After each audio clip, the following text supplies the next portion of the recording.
মাত্র 20 থেকে 30 টাকা খরচ করলে কিন্তু আপনারা নরম তুলতুলে বান বানাতে পারবেন। আর এই বানটা আজকে আমি আটা দিয়ে বানাবো, আর কোনো প্রকার ওভেন ছাড়া, কোনো সিলভারের হাঁড়ি ছাড়াই এই বানটা বানাবো। আর খেতে মাশাআল্লাহ অসাধারণ হয়, কারণ এইটাতে আমি সবকিছু একদম পরিমাণ মতো দিই। তো এই বানুটি বানানোর জন্য প্রথমেই আমার লাগবে 2.5 কাপের মতো আটা। ঠিকই শুনতেছেন, আজকে আমি কোনো প্রকার ময়দা ইউজ করব না, আটা দিয়ে এই বানুটিটা বানাবো। তারপরে এখানে দিয়ে দিচ্ছি প্রায় 1/2 কাপের মতো চিনি। তারপরে দিয়ে দিচ্ছি এখানে 2.5 চা চামচের মতো ইস্ট। এখানে আমি সাফ ব্র্যান্ডের ইস্টটা ইউজ করতেছি, এই ইস্টটা খুবই ভালো। তারপর সবগুলোকে নেড়ে চেড়ে মিশিয়ে নেওয়ার পর এখানে সামান্য পরিমাণ লবণ দিয়ে দিয়েছি এবং দিয়ে দিয়েছি একটা ডিম। ডিম দেওয়ার পরে এখানে হালকা কুসুম গরম পানি দিয়েছি এবং এই ডোটাকে খুব ভালোভাবে মেখে নিচ্ছি। ডোটা যতটা সময় নিয়ে ভালোভাবে মাখবেন ততটাই কিন্তু আপনাদের বানটা অনেক সুন্দর এবং সফট হবে। ডোটাকে আমি 5 থেকে 6 মিনিট খুব ভালোভাবে মেখে নিয়েছি। এখন এখানে দিয়ে দিয়েছি আমি 2 টেবিল চামচের মতো তেল। তেল দিয়ে এই ডোটাকে আমি আবারও 5 মিনিটের মতো মেখে নিচ্ছি। ডোটা আমি আবারও বলতেছি, ডোটা যতটা ভালোভাবে মাখবেন ততটাই কিন্তু পাউরুটিটা সুন্দর হবে, বানটা সুন্দর হবে।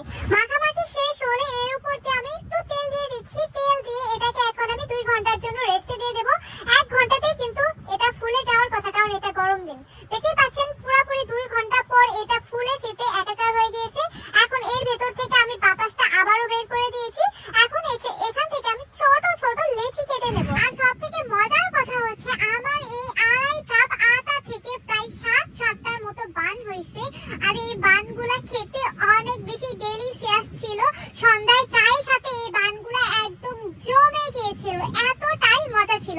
আমি আপনাদের হাইলি রিকমেন্ড করব, অবশ্যই বাসায় এই বানটা বানাবেন, একদম নো ফেল একটা বান।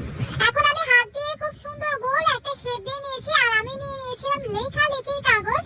লেখালেখির কাগজের উপরে দিয়ে দিয়েছিলাম হালকা একটু তেল। তেল দিলে ব্রেডটা আটকে যাবে না, খুব সুন্দরভাবে উঠে চলে আসবে। তো দেখতেই পাচ্ছেন এইভাবে করে প্রায় প্রত্যেকটাই আমি বানিয়ে নিয়েছি। আর এখন এগুলোকে আমি আবারও 20 মিনিটের মতো রেস্ট দিয়ে দেবো। 20 মিনিটের পর এগুলো আবারও ফুলে যাবে। তো 20 মিনিট পর এগুলো কিন্তু অনেকটাই ফুলে গিয়েছে। এখন এগুলোকে আমি তেলে ভেজে নেব। এগুলোকে আমি ডুবো তেলে ভাজতেছি না, এগুলোকে জাস্ট আমি শ্যালো ফ্রাই করে নিচ্ছি। আর একটু সময় নিয়ে ভাজতেছি। আমার চুলার আঁচটা এই পর্যায়ে লো মিডিয়াম হিটে আছে। আর এগুলোকে আমি প্রায় 5 থেকে 6 মিনিটের মতো ভেজে নিয়েছিলাম। আর এগুলো 5 থেকে 6 মিনিটের মধ্যেই কিন্তু একদম সুন্দরভাবে হয়ে যায়। দেখতেই পাচ্ছেন, এক পাশ হয়ে গেলে আমি আরো এক পাশ উল্টে দিচ্ছি। এভাবে করে খুব সুন্দরভাবে এই ব্রেডগুলোকে আমি ভেজে নিচ্ছি।